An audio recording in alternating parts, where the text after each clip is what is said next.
This is the website, The Way, the Truth, and the Life.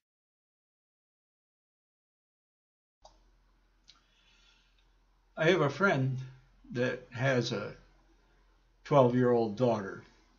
I've known the daughter ever since she was old enough to come out and meet Olga and I as we went on our daily walk. I feel very close to her. She's now quite almost a grown woman. But her father has always had custody of her. Her mother and father were not married and were living lives that involved drugs and alcohol, and she got into difficulty, that is the mother, and was not lost her freedom when she was not free from the legal authorities when her daughter was born. So the father got custody and became, as much as possible, a responsible person with a baby to raise. The problem is he had been doing drugs and alcohol prior to this, and he had harmed his arteries to the point that he ended up with gangrene in his feet. He went through a number of operations until he lost his legs. Now he's got a fellow that tries to recover from alcoholism, that is a helper in his home. He's got his parents' home. His parents are gone, and he inherited the home. Of course, he's on disability. And this Gulf War veteran helps out around the house. There's the three of them normally living together, the daughter, the father, and this sometimes recovering alcoholic. Well, on my riding my bike to Walmart, this is Saturday, February 9th, 2013, and I don't have a car, so there are friends that give me a ride to the home church meeting, and I've invited them for dinner after meeting to come to the house. I was riding to Walmart to get the chicken when I ran into my friend and two teenage boys that hang around the house, help him out also, and are friends with the daughter. Well, it turns out the mother has gone through many difficulties, and at times the mother has been ordered not to come near the residence because of her behavior problems and addictions. But the daughter is at an age that she needs the mother in many ways, not that she didn't earlier. But the last time the mother was there was a violent scene and she had to leave. Now she's returned. She just had her own personal problems and was hospitalized and just come out of the hospital and is living. We've done some Bible study, and they're trying to get their life together. I think having a 12-year-old daughter who's almost 13 now is one of their main sources of unselfish caring. And these people with God's laws of biology have hurt them all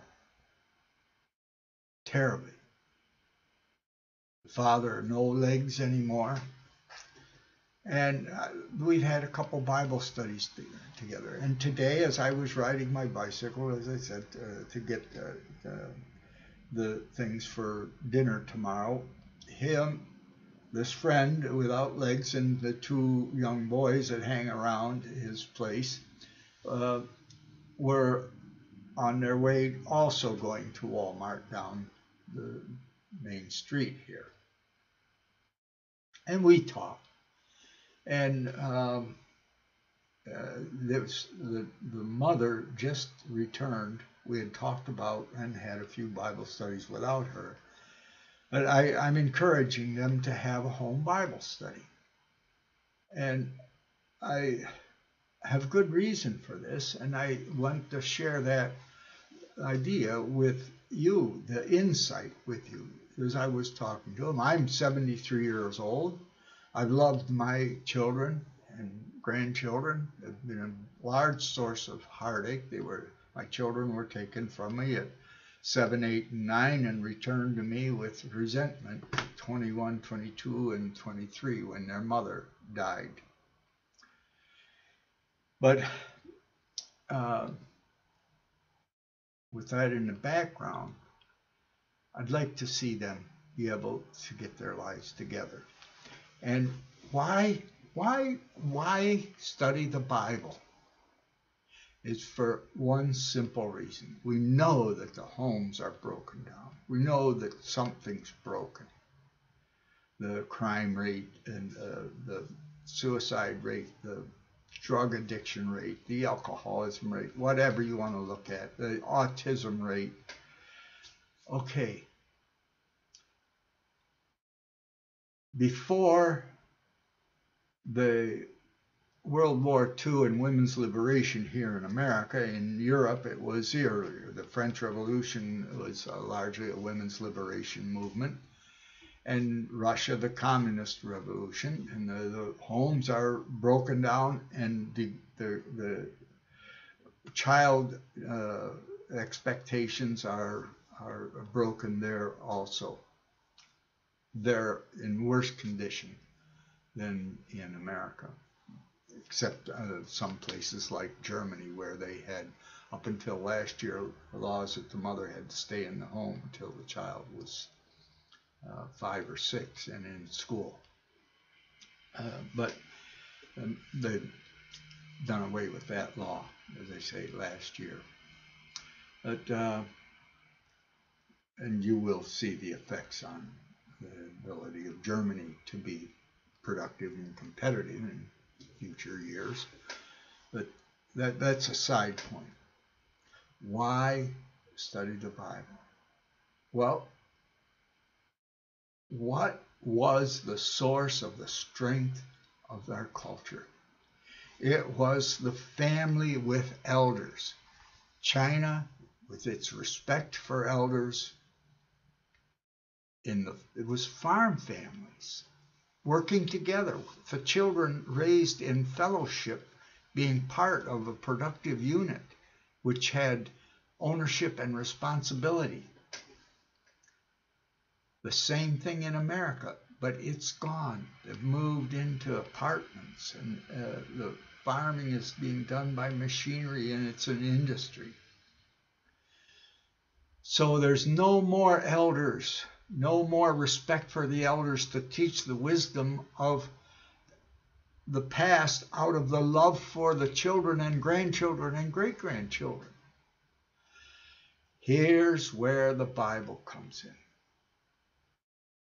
It was written largely of this wisdom, where the goofy stories got tossed away, the good teaching, caring examples and wisdom of men that were willing to die to say the truth and confront the things that were destroying the future for their children and grandchildren.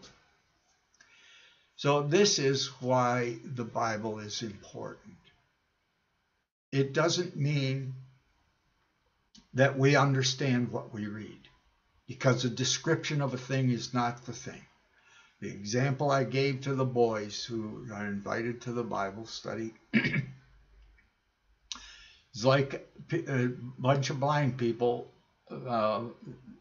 telling what an elephant is. One grabs a hold of the tusk and talks about what the reality is of this, an elephant was like. Another one grabs a hold of a leg and it tells what the elephant is like. And another one touches the belly, and another one touches the ear. They all have different descriptions of the reality they're experiencing. But in sharing what we understand with one another, we can put together a larger picture. And the same story, as we grow, can have many different meanings, and they're all true as they help us to form insight from our experience in reality. And so I don't know how this will go. Just say a prayer and hope that I can use some of my caring, because I've grown to care. I cared about my children. I cared about the community they grew up in.